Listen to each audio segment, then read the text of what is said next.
ಸ್ವಾತಿ ಮನೆಗೆ ಪ್ರತಿದಿನ ಯಾರು ಹಾಲಿನ ಪ್ಯಾಕೆಟ್ ಜೊತೆಗೆ ಒಂದೊಂದು ಲೆಟರ್ ಇಟ್ಟು ಇನ್ನು ಕೆಲವೇ ದಿನ ಬಾಕಿ ಉಳಿದಿದ್ದಾವೆ ಅಂತ ಬರೆದಿಟ್ಟು ಹೋಗುತ್ತಿರುತ್ತಾರೆ. ಅದರಿಂದಾಗಿ ಸ್ವಾತಿ ತುಂಬಾ ಅಪ್ಸೆಟ್ ಆಗಿರುತ್ತಾಳೆ.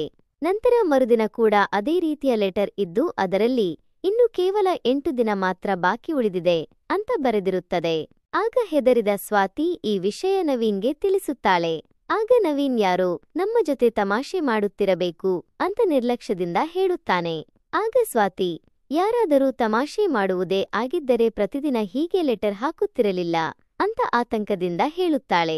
ಆಗ ನವೀನ್ ಇನ್ನು 8 ದಿನ ಬಿಟ್ಟು ಅಂದರೆ ಜುಲೈ 13ಕ್ಕೆ ಏನಿದೆ ಅಂತ ಕುತೂಹಲದಿಂದ ಕೇಳುತ್ತಾನೆ.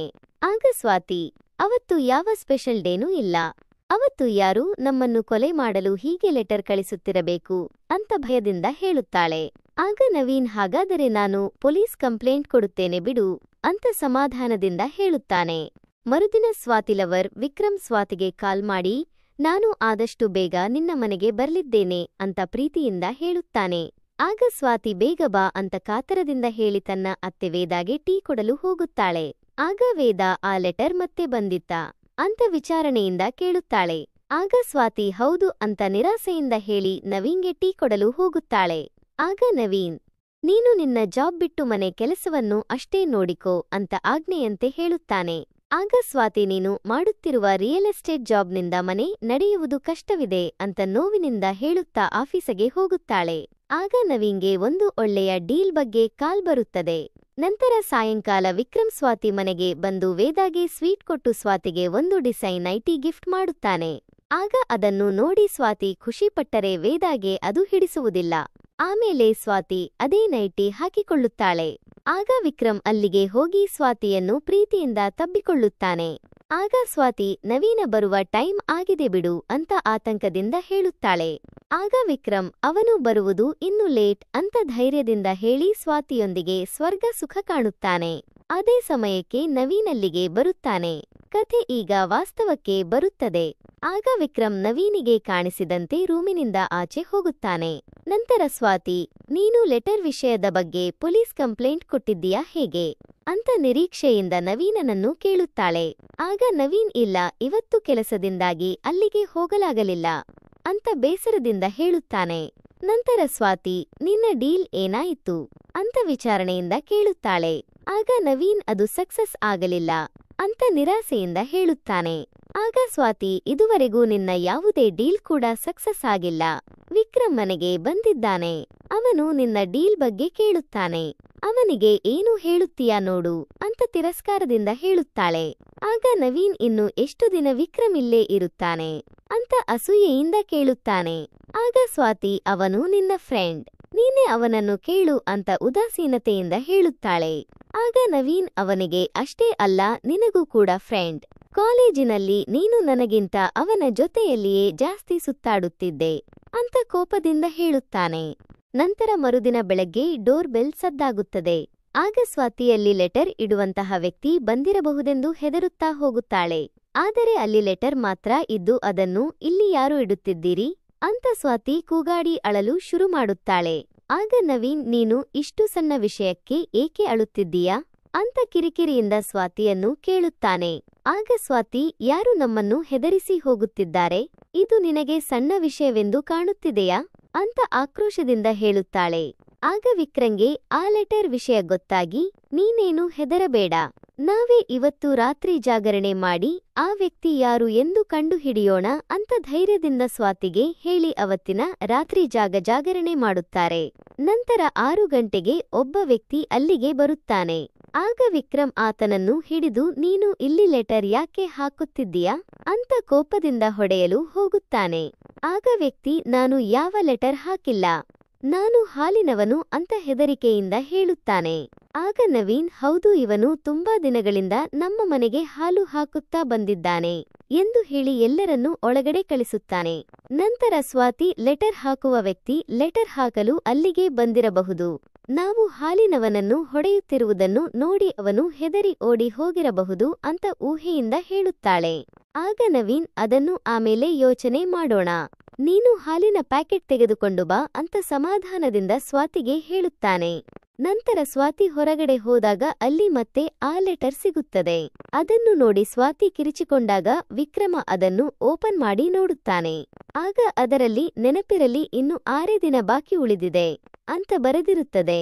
ನಂತರ ಸ್ವಾತಿ ತುಂಬಾ ಹೆದರಿದಾಗ ನವೀನ್ ನೀನೇನು ಹೆದರಬೇಡ, ನಾನು ಇವತ್ತು ಪೊಲೀಸ್ ಕಂಪ್ಲೇಂಟ್ ಕೊಡುತ್ತೇನೆ ಅಂತ ದೃಢವಾಗಿ ಹೇಳುತ್ತಾನೆ.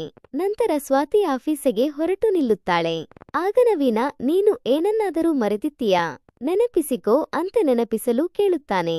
ಆಗ ಸ್ವಾತಿ ಹೌದು ನಾಳೆ ವಿಕ್ರಮನ ಬರ್ತ್ಡೇ ಇದೆ, ನಾಳೆ ನಾವು ವಿಕ್ರಮಗೆ ಏನಾದರೂ ಸರ್ಪ್ರೈಸ್ ಕೊಡೋಣ ಅಂತ ಉತ್ಸಾಹದಿಂದ ಹೇಳಿ ಆಫೀಸಿಗೆ ಹೋಗುತ್ತಾಳೆ.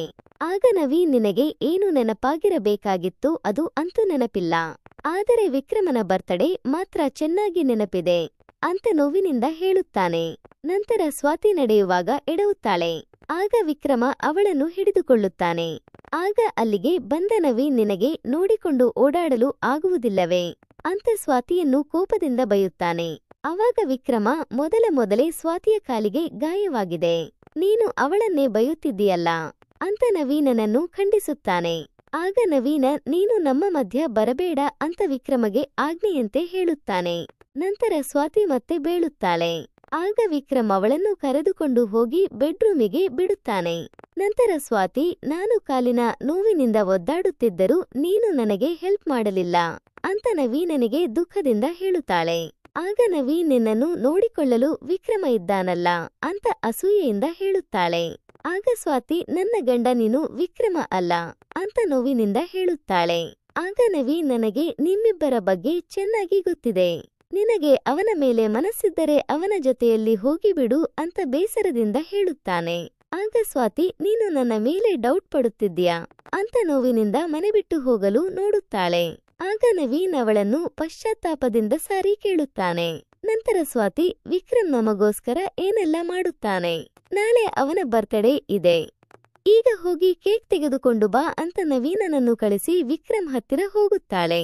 ಆಗ ವಿಕ್ರಮ್ ನಿಮ್ಮ ಮನೆಯವರು ಅದೇನು ನೋಡಿ ನವೀನನ ಜೊತೆ ನಿನಗೆ ಮದುವೆ ಮಾಡಿಕೊಟ್ಟರೋ ಅಂತ ಅಚ್ಚರಿಯಿಂದ ಕೇಳುತ್ತಾನೆ.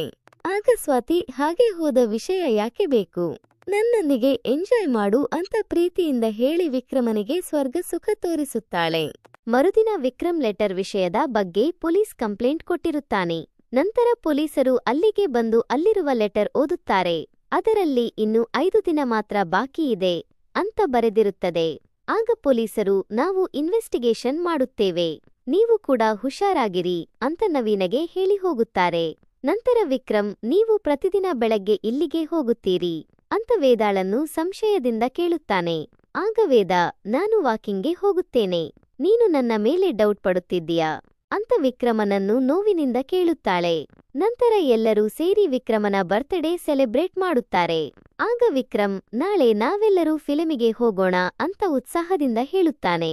ಆಗ ನವೀನ್ ನಾನಂತೂ ಖಾಲಿ ಇಲ್ಲ, ನೀವಷ್ಟೇ ಹೋಗಿ ಅಂತ ಉದಾಸೀನತೆಯಿಂದ ಹೇಳುತ್ತಾನೆ. ನಂತರ ವಿಕ್ರಮ್ ಸ್ವಾತಿ ಜೊತೆ ಸುತ್ತಾಡಿಕೊಂಡು ರಾತ್ರಿ 10 ಗಂಟೆಗೆ ಸ್ವಾತಿ ಹಾಗೂ ಅವಳ ಮಗ ರಾಹುಲ್ನನ್ನು ಮನೆಗೆ ಬಿಟ್ಟು ವಾಪಸ್ ತನ್ನ ಊರಿಗೆ ಹೋಗುತ್ತಾನೆ. ಆಗ ರಾಹುಲ ವಿಕ್ರಮ ಅಂಕಲ್ ಮಮ್ಮಿಗೆ ಕಿಸ್ ಕೊಡುತ್ತಿದ್ದರು. ಮಮ್ಮಿ ಅವನಿಗೆ ಏನು ಬಯಲಿಲ್ಲ ಅಂತ ನವೀನ್ಗೆ ಮುಗ್ಧತೆಯಿಂದ ಹೇಳುತ್ತಾನೆ. ಆಗ ಅದನ್ನೆಲ್ಲ ಕೇಳಿ ನವೀನಗೆ ದೊಡ್ಡ ಶಾಕ್ ಆಗುತ್ತದೆ. ಮರುದಿನ ಹೊರಗಡೆ ಆ ಲೆಟರ್ ಇರುವುದಿಲ್ಲ. ಅದನ್ನು ನೋಡಿ ಸ್ವಾತಿ ತುಂಬಾ ಹ್ಯಾಪಿಯಾಗಿ ನವೀನನ ಹತ್ತಿರ ಬಂದು ಇವತ್ತು ಆ ವ್ಯಕ್ತಿ ಲೆಟರ್ ಹಾಕಿಲ್ಲ, ಬಹುಶಃ ಅವನು ಪೊಲೀಸರಿಗೆ ಹೆದರಿರಬೇಕು ಅಂತ ಹೇಳುತ್ತಾಳೆ.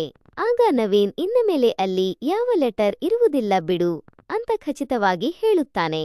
ಆಗ ಸ್ವಾತಿ ಆದರೂ ನನಗೆ ತುಂಬಾ ಹೆದರಿಕೆ ಆಗುತ್ತಿದೆ, ಇನ್ನು 4 ದಿನ ಬಿಟ್ಟು ಏನಾಗುತ್ತದೆಯೋ ಏನೋ ಎಂದು ಆತಂಕದಿಂದ ಹೇಳುತ್ತಾಳೆ.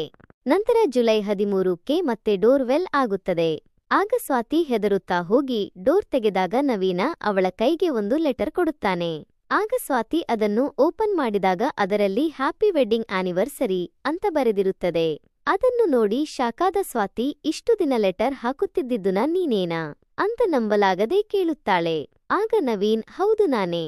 ಈ ನಡುವೆ ನಾನು ಜುಲೈ 13ಕ್ಕೆ ಯಾವ ಸ್ಪೆಷಲ್ ಡೇ ಅಂತ ನಿನಗೆ ಹಲವು ಬಾರಿ ನೆನಪಿಸಲು ಪ್ರಯತ್ನಪಟ್ಟೆ, ಆದರೆ ನಿನಗೆ ವಿಕ್ರಮನ ಬರ್ತ್ಡೇ ಸರಿಯಾಗಿ ನೆನಪಿದೆ, ನಮ್ಮ ವೆಡ್ಡಿಂಗ್ ಆನಿವರ್ಸರಿ ನೆನಪಿಲ್ಲ ಅಂತ ನೋವಿನಿಂದ ಹೇಳುತ್ತಾನೆ. ಆಗ ಸ್ವಾತಿ ನಾವೆಲ್ಲ ಇಷ್ಟು ದಿನ ಎಷ್ಟೆಲ್ಲ ಹೆದರಿಕೊಂಡಿದ್ದೆವು, ಯಾರಾದರೂ ಹೀಗೆ ವಿಶ್ ಮಾಡುತ್ತಾರೆಯೇ? ನಿನಗೆ ಸ್ವಲ್ಪನೂ ಕಾಮನ್ ಸೆನ್ಸ್ ಇಲ್ಲ ಅಂತ ನವೀನನನ್ನು ಕೋಪದಿಂದ ಬೈಯುತ್ತಾಳೆ. ಆಗ ನವಿ, ನಾನು ನಿನಗೋಸ್ಕರ 3 ಲಕ್ಷ ಹಣ ಕೊಟ್ಟು ಒಂದು ಡೈಮಂಡ್ ರಿಂಗ್ ಪರ್ಚೇಸ್ ಮಾಡಿದ್ದೆ, ಆದರೆ ನೀನು ಅದಕ್ಕೆ ಲಾಯಕ್ಕಿಲ್ಲ ಅಂತ ಹೇಳಿ ಸ್ವಾತಿಯನ್ನು ಕೊಲೆ ಮಾಡುತ್ತಾನೆ. ಕಥೆ ಇಲ್ಲಿಗೆ ಮುಗಿಯುತ್ತದೆ. ಕಥೆ ಇಷ್ಟವಾಗಿದ್ರೆ ಲೈಕ್, ಶೇರ್, ಕಮೆಂಟ್ ಮಾಡುವುದನ್ನ ಮರಿಬೇಡಿ. ಇಂತಹ ಇನ್ನಷ್ಟು ಇಂಟರೆಸ್ಟಿಂಗ್ ಕಥೆಗಳಿಗಾಗಿ ನನ್ನ ಚಾನೆಲ್ ಅನ್ನು ಸಬ್ಸ್ಕ್ರೈಬ್ ಮಾಡಿಕೊಳ್ಳಿ.